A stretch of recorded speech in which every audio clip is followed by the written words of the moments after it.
Assalamualaikum warahmatullahi wabarakatuh. Perkenalkan, nama saya Supriyadi. Nama saya Agnes Rofi. Nama saya Rafli Maharani. Nama saya Rizky Aditya. Kami dari kelompok 6. Pada kesempatan kali ini, kelompok kami akan mempresentasikan organ-organ sel peredaran darah. Berikut penjelasannya. 1. Sel-sel darah. Sel darah merah eritrosit. Struktur berbentuk cakram bikonkav tanpa inti. Fungsi transportasi oksigen dari paru-paru ke seluruh tubuh dan karbon dioksida dari tubuh kembali ke paru-paru. Sel darah putih leukosit. Klasifikasi: granulosit, neutrosit, eosinofilit, basofil, agranulosit, limfosit, dan monofosit. Fungsi pertahanan tubuh terhadap infeksi, patogen, dan sel-sel asing.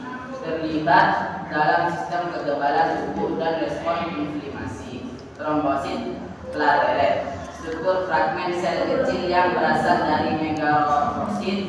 Fungsi: membantu dalam proses pembekuan darah dan menghentikan peredaran darah.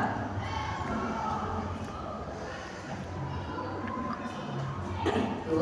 Organ-organ yang terlibat dalam pembentukan dan pengaturan sel darah. A. Sumsum tulang bone marrow.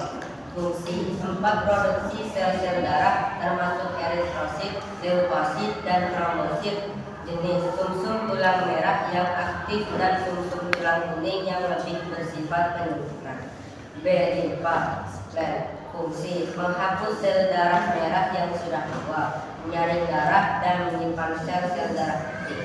Peran dalam imunologi: menghadapi infeksi dan memproduksi antibodi.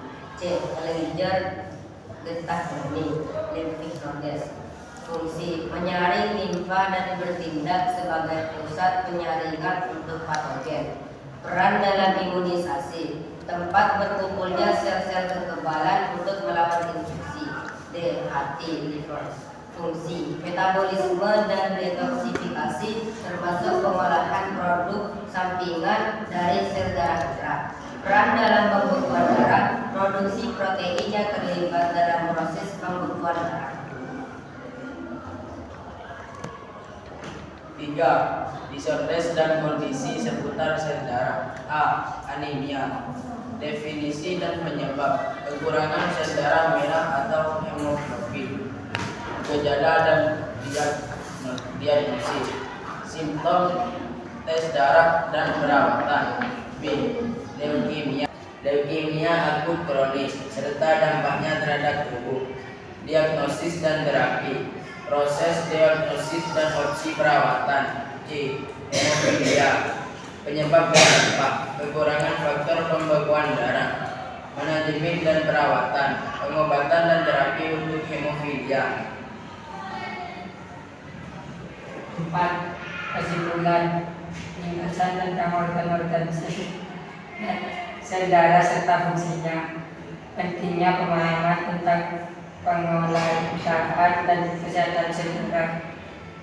Sekian presentasi dari kelompok kami.